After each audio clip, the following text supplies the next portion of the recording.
Hello world! Today we're going to talk about how to determine your skin tone, which can help you to choose the most flattering foundations and colors to suit what you've got.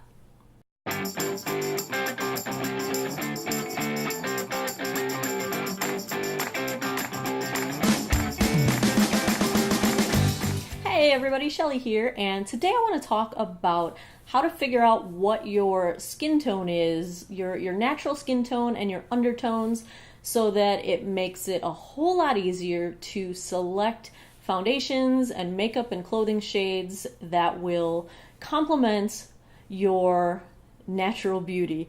Now, disclaimer, there are no rules in makeup. You can do and wear whatever makes you feel good. Just do it. You do you. It is all good no matter what you choose. But if you want to play along with the game of the face that you were given, this is one way that you can narrow down the selection of choices of different foundations and colors and things that will naturally complement your skin. Now, I have to preface this by saying I grew up and spent literally the first 40 years of my life thinking I was the wrong skin tone. So somewhere along the line, I don't remember how or where, but I got into my head that if you had brown hair, then you were automatically warm toned in your skin tone. And that led me to spend most of my younger adult life choosing earthy colors and browns and oranges and yellows and greens, earthy greens, for my makeup and for my clothing, and I never really liked how it looked. And that's part of the reason why I was never good at makeup when I was younger. I was picking foundations that now I know were completely the wrong shade. I always felt like foundation made me look like my liver was failing. And when you're choosing colors that just don't seem to work for your skin tone, it can be really frustrating, and that's sort of how I decided when I was younger that makeup wasn't for me. I didn't look good in it, and the truth of the matter was I just wasn't choosing the right colors. And if I would have chosen colors that complemented my actual skin tone, I might have been more happy with how it looked. I might have spent more time wearing makeup as a youngster and not just going with pale face powder and heavy black eyeliner and mascara, end of story. It really might have changed how I used makeup for self-expression and how I thought of myself in terms of how girly or not I was, or how beautiful or not I was. It really influenced my perception of myself. So within the past couple years, as I got more and more into makeup and realized just how wrong I was about so many things most of my young adult life, it really opened up a lot of doors for me because I was able to start choosing colors that looked good on me, and all of a sudden makeup looked good. Now, I will confess, I still have a tendency to just choose colors that I like, especially when it comes to eyeshadow. Coincidentally, I'm pretty lucky that most of the colors I like to wear are colors that suit my skin tone, but it's not always true, and that's where the you do you comes in. Sometimes I'm gonna wear the most obnoxious shade of lipstick that really doesn't complement my skin tone, and I don't care because I like it. But for the most part, since I've started getting into some more of color and how it plays with your skin tone and how you can choose colors to maximize the complementary nature between your skin and the colors you're picking, it has really made me feel much better about myself and how I wear makeup, and I choose to wear it a whole lot more than I used to now that I kind of know how to do it a little bit. I still suck at most things, but a little bit. So one of the hardest things that I found as I started to get into all this was the advice on how to choose makeup colors for your skin tone is so generic, and I couldn't do it. So for example, one of the things you'll hear is if you take all your makeup off, you have no makeup, clean face, and look at yourself in the mirror and pinch your cheeks, give yourself a little bit of a natural flush to your cheeks, and then look at your lip color and look at your cheek color And if you want to pick a color that will enhance them, just go one shade darker than what your natural color is. For some reason, I just don't perceive what my natural color is. I mean, I know it's kind of pink, but I don't know if it's warm or cool. I just can't tell. So that advice never ever helped me. You'll also hear, look at your skin. Is it pink? Is it warm? Is it cool? None of that meant anything to me. I don't know. I clearly thought my face was warm toned for 40 years. If you know anything about cool versus warm and you look at my face, my skin is not warm toned. There's no way I could have ever come up with that if I knew what I was doing. Another thing I've heard through the years is that you can determine if you are warm or cool toned based on how easily or not you suntan. And that is one of the things that actually is pretty much true. So your skin has pigments called melanin, and it is yellowish. So we all have some yellowish tone to our skin. But the degree to which we have that yellowish tone corresponds to how much of that melanin pigment we've got in our skin. So the more pigment you've got, the easier it is for you to get a nice deep tan. So if you go out in the sun and you very rarely, if ever, burn and you always get a nice tan, you probably have a lot of melanin in your skin, and you probably are warm toned because the melanin is yellowish, and the more you've got, the more yellowish your undertone of your skin is going to be. If you go out in the sun and you turn into a lobster and you're red and you peel and there's no tan whatsoever, or it's really hard for you to tan, you burn and maybe you build up a little bit of a base tan eventually, but it's difficult for you to tan, chances are you don't have much melanin in your skin, so you've got much less of the yellow undertone to your skin, so you are probably cool toned. Now the olive skin tones have sort of a yellowish or greenish undertone to the skin and tend to look best in neutral shades, neutral to warm. If you wear cool shades, you probably start looking sort of dull and ashen, where warm or neutral colors would make your skin look good. Beyond suntanning, how can we tell what our actual skin tone is? Well, it turns out there are actually a couple of very easy tests that you can do to figure out in the ballpark what undertones your skin has. So let's take a look at some of the tests that we can sort of DIY, do on our own to determine what our skin tone might be. I have removed all of the foundation from my face, and I'm clearly wearing a white shirt. It's easiest to do this wearing white just so that your clothing isn't impairing your perception of what color your face might be, and your shirt also won't be reflecting any color back onto your face to change what you're actually seeing. One of the most simple tests is just to look at yourself wearing gold jewelry versus silver jewelry. Which one do you look better in? If you look better wearing silver jewelry, then you probably are cool undertoned.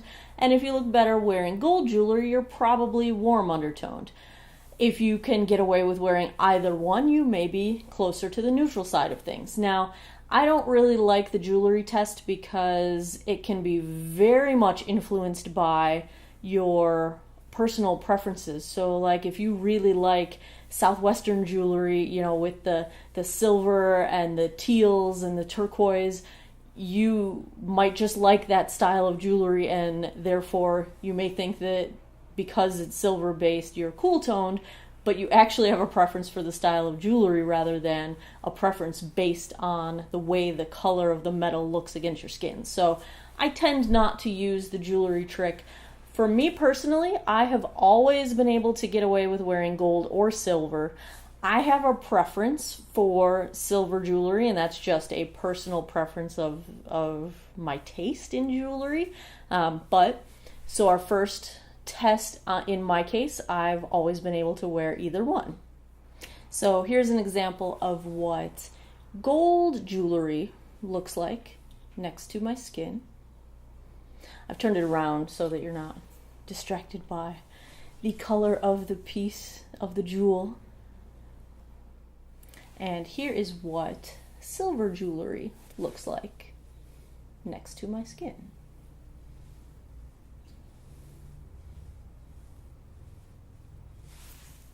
Another thing you can do is, preferably while wearing a white shirt, take a mirror out into daylight conditions, so natural sunlight conditions, and look at yourself and see if you can tell whether your skin sort of appears more pinkish, bluish, or if it appears to be more yellowish or golden.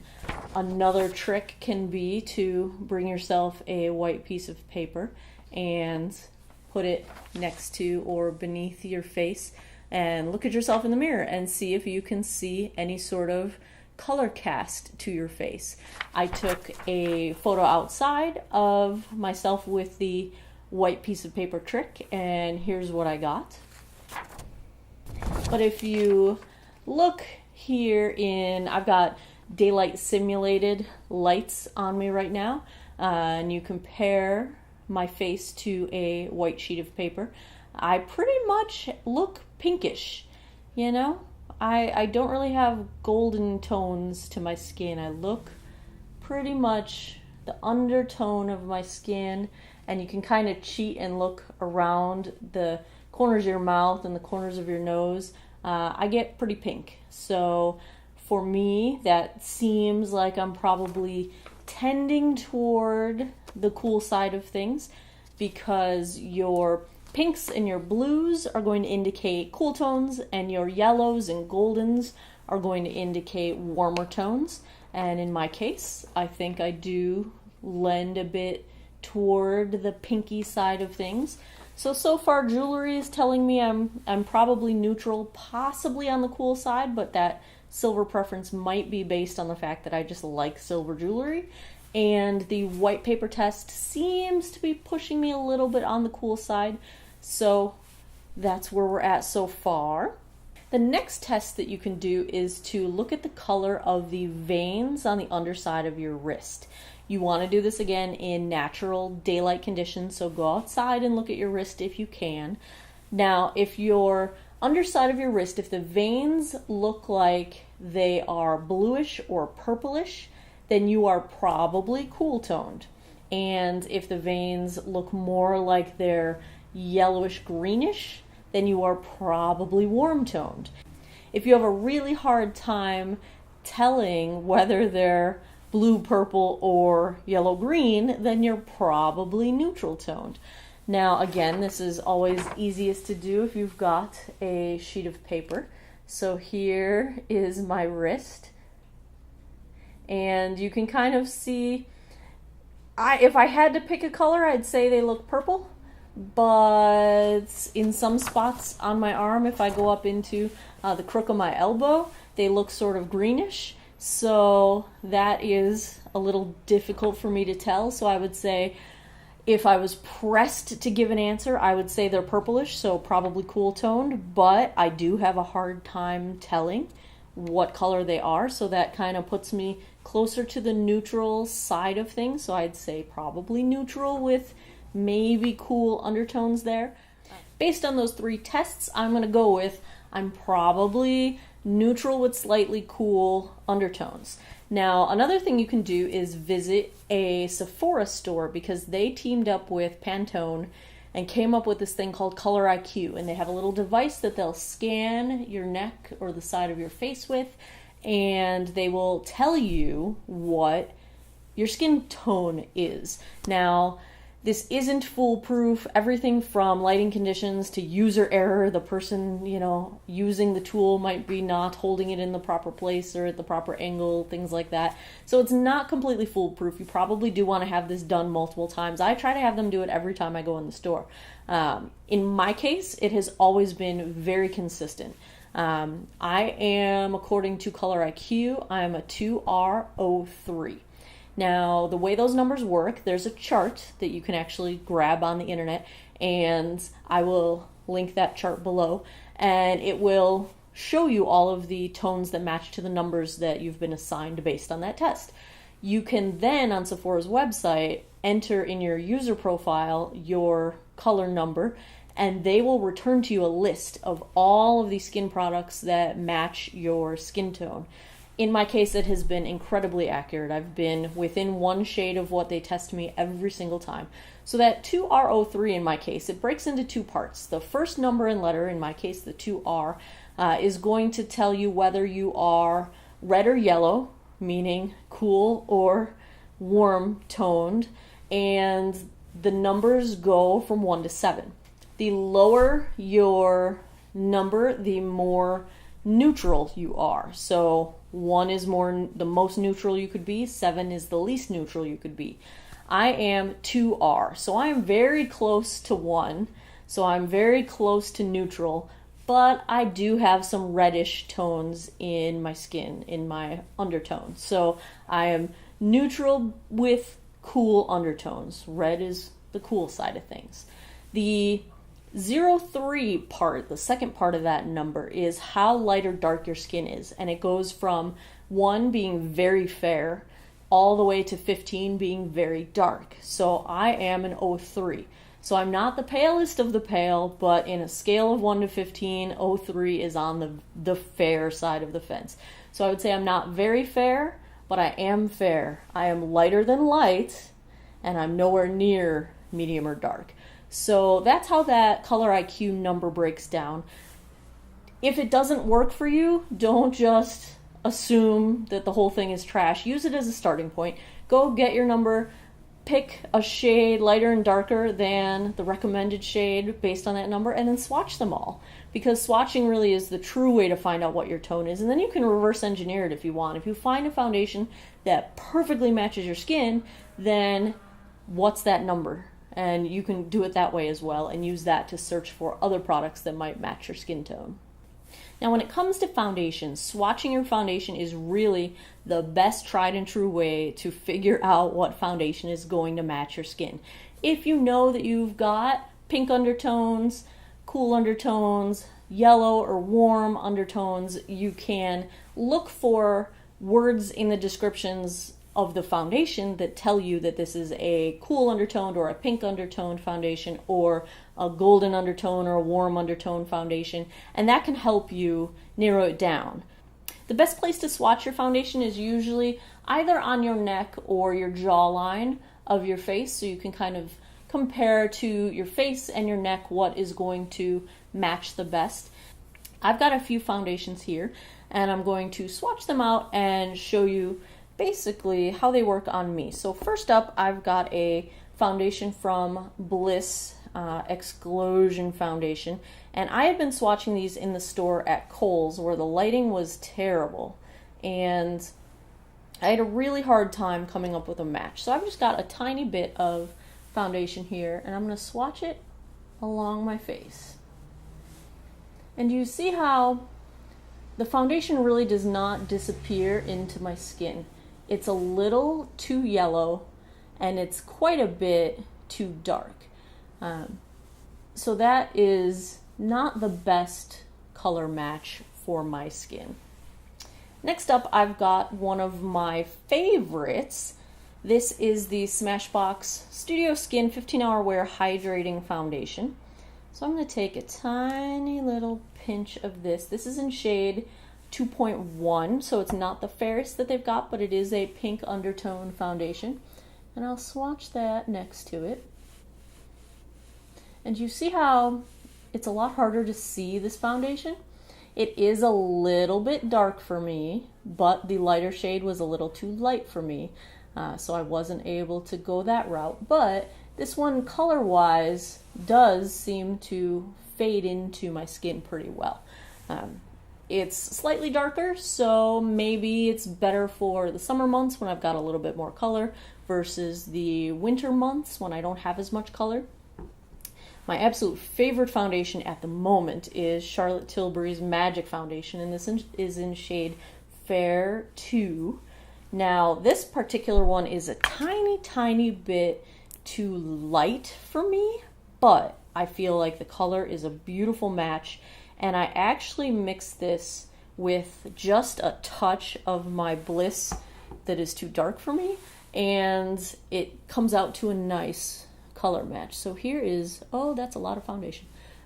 So here is the Charlotte Tilbury, and you can see in terms of the pink undertone, the color is a really, really good match, and it's just the tiniest bit too light for my skin. If I blend it in, it's not too bad, but it's just a hair too light. Tiny, tiny bit. They do have a shade 2.5, which is a fair also cool undertone, but I don't know if it hasn't come out yet or it's just not in stock, but I haven't yet found it to be in stock, which is a bummer. I'm going to buy it as soon as I can. Next up, I've got a foundation from L'Oreal. This is the True Match Lumi foundation. Now, they have really good packaging in the sense that when you go shopping for this particular foundation, it's broken up on the shelf into warm versus cool versus neutral, and then they've got the numbers starting at 1 going up for how light or dark the shade is. So this is in the shade N1 to 2. So it's a neutral foundation, and it's 1 to 2 in the fair lightness category. I would prefer a cool foundation typically, but their cool starts at number 3, and it's a little too dark for me. So I went with the neutral 1 to 2. And let's put a little bit on. These I've shaken them up before I've used them. I'm all shook up. So let's go a little farther over here. And do you see how it's almost invisible? Oh, yes. I think I am probably more neutral with cool undertones. I think I can use a neutral foundation and it probably looks even better on me. But because the way I dress in my clothing and my makeup preferences and my eyeshadows and things, I tend to wear cool foundations. And they do work. One of the best things of being neutral-ish is that you can get away with wearing warm eyeshadows or cool eyeshadows. You have a little more play in whether or not your foundation has to precisely match without looking weird. I cannot wear warm foundations. It makes my liver look like it's failing because they have yellow undertones to them, and I just can't wear them. I think that's part of the problem with this Bliss foundation for me. It's a little bit too yellow. It's not super warm, but it is a little too yellow. But I do find that I can use it to darken some of my foundations that I use in the wintertime, and it does work okay. So that is sort of the swatching to find your perfect match. And whether you started with a guess and chose your foundation, or you just played with a bunch of foundations and found what's right for you that way, go with however you find it, because once you find it, you know what to look for. In my case, I look for neutral or cool foundations. I prefer a pink undertone. That's just what I like to see on my face, but neutral does work just fine, and some people might say neutral even looks better on me. I'm back. Right now I'm wearing the neutral True Match Lumi foundation on my skin. That's what I went with for my face. So let's talk about the colors that you can wear for your eyeshadows or your clothing that will complement your newly discovered warm or cool or olive undertones. So if you've got cool undertones to your skin, the colors that are going to look best on you in the blue family, you're talking anywhere from the light blues to the bright blues. You can also go royal blue, sapphire, those deep shades. Emerald green, so not like brown-based earthy green, but a nice, bright, vibrant emerald green. Amethyst. If we get into the purples, we're talking anywhere from lilac and the light purple shades all the way into very deep purples, lavenders.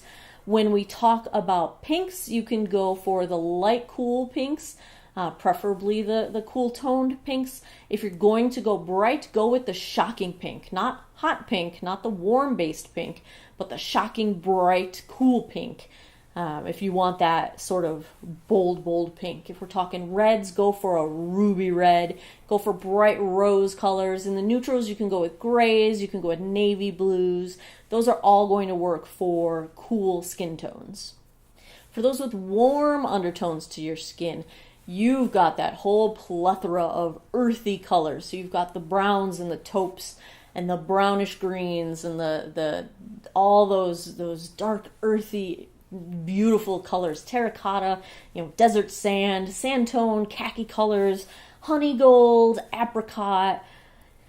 You've got the colors I wore my whole life, and I love the earth. I'm a total nature freak, so I always thought that played well with my passions and my interests, but it really didn't look good on my skin. But you can get away with warm greens, warm blues, like those deep turquoise colors or the mossy green colors. You've got that pesto green. You also can go in the purple family. You're going to look best in like the magenta shades. Those warm those colors will play really well off of warm undertone skin. If you're neutral, chances are you can get away with just about anything, but you're going to look best in dusty pink colors or light peachish colors. When you go green, you're thinking jade green, like primary green, taupes, grays for your neutrals, but you're pretty lucky in that you can usually get away with just about anything. If you've got olive-based skin, you've got a lot of vibrant colors that you can go with. If you go with the vibrant pinks, like in the fuchsia kind of range, your berry colors, your wine tones, those are going to really contrast well with olive skin tones. So there you have it, a little bit of my life story and hopefully some helpful information on how to figure out your own skin tone. If you found this helpful and you would like to see more of these sort of informational DIY kinds of videos, please give me a thumbs up below. If you haven't subscribed already, please do. You'll get notified on your YouTube subscriptions page whenever I update and post new videos, which is every single week. If you're already a subscriber, thank you so much for subscribing. It really helps. And I appreciate your time, whether you subscribe or not. Thanks for spending a little bit of your day with me and geeking out over makeup and colors and all that good stuff. Take care of each other. Have a good one. Bye-bye.